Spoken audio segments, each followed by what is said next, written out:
అల్లు అర్జున్ 2003లో గంగోత్రి మూవీతో తెలుగు పరిశ్రమకు పరిచయం అయ్యారు. ఈ మూవీ యావరేజ్ అవగా లుక్స్ పరంగా అయితే చాలా నెగిటివ్ కామెంట్స్ అయితే వచ్చాయి. కనీసం హీరోకి ఉండవలసిన లక్షణాలు ఒక్కడు కూడా లేవని చాలా మంది అన్నారు. వీటన్నిటికీ సమాధానంగా ఆర్య మూవీతో సూపర్ హిట్ అయితే కొట్టారు అల్లు అర్జున్. సూపర్ హిట్ కొట్టడమే కాకుండా మేక్ ఓవర్ పరంగా చాలా చేంజ్ అయితే అయ్యారు అల్లు అర్జున్. ఎవరైతే హీరోగా పనికిరాడు అని అన్నారో వాళ్ళందరూ అప్రిషియేట్ చేసేలా చేశారు అల్లు అర్జున్. అప్పట్లో ఆర్య మూవీ ట్రెండ్ సెట్టర్ అని చెప్పాలి. ఆర్య మూవీ తర్వాత వివి వినాయక్ డైరెక్షన్ లో వచ్చిన బన్నీ మూవీ అయితే హిట్ అయింది. బన్నీ మూవీ తర్వాత కరుణాకరన్ డైరెక్షన్ లో వచ్చిన హ్యాపీ మూవీ సోసోగా ఆడింది. హ్యాపీ మూవీ తర్వాత పూరి జగన్నాథ్ డైరెక్షన్ లో దేశముద్ర మూవీ అయితే చేశారు అల్లు అర్జున్. ఈ మూవీతో టాలీవుడ్ కి ఫస్ట్ టైం 6 ప్యాక్ అయితే పరిచయం చేశారు అల్లు అర్జున్. ఈ సినిమా హిట్ అవడంతో పాటు చక్రీ పాటలు అయితే బాగా అలరించాయి. ఈ మూవీ తర్వాత 2008లో బొమ్మరిల్లు భాస్కర్ డైరెక్షన్ లో చేసిన పరుగు మూవీ యావరేజ్ గా నిలిచింది. పరుగు మూవీ తర్వాత R2 మూవీ చేశారు సుకుమార్ డైరెక్షన్ లో. ఈ మూవీకి చాలా హైప్ అయితే క్రియేట్ అయ్యింది. కానీ ఆ హైప్ తగ్గట్టుగా సినిమా లేకపోవడం వల్ల సినిమా అయితే ఫ్లాప్ అయ్యింది. కానీ సినిమాలో సాంగ్స్ అయితే సూపర్ హిట్ అయ్యాయి. R2 మూవీ తర్వాత గుణశేఖర్ డైరెక్షన్ లో వరుడు మూవీ అయితే చేశారు అల్లు అర్జున్. ఈ సినిమా అయితే అటర్ ఫ్లాప్ అయ్యింది. అంతేకాకుండా ఈ సినిమా ఒకటి ఉంటుందని ఫ్యాన్స్ కూడా మర్చిపోయి ఉంటారు బహుశా, అంత దారుణంగా ఉంటుంది ఈ మూవీ. ఈ మూవీ తర్వాత వేద మూవీ అయితే చేశారు.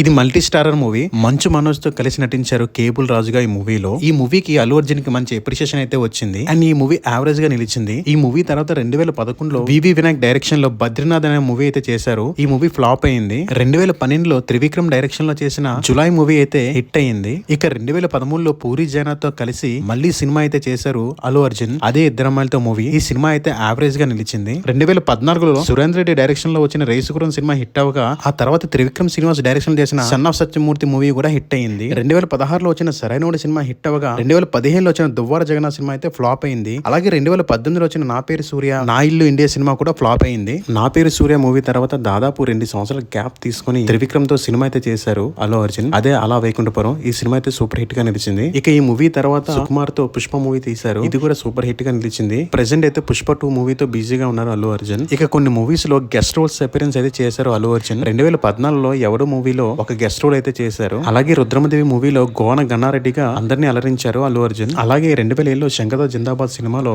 ఒక సాంగ్ లో అలా తలుక్కున మెరిశారు. అంతేకాకుండా 2001లో చిరంజీవి నటించిన డాడీ సినిమాలో చిన్న డాన్సర్ గా కనిపించారు. ఇప్పటికీ దాదాపు 23 సినిమాల్లో నటించారు అల్లు అర్జున్. డిసెంబర్ లో పుష్ప మూవీతో మనందరి ముందుకు వస్తున్నారు. చూడాలి ఈ మూవీ ఎలాంటి విజయాన్ని సాధిస్తుందో.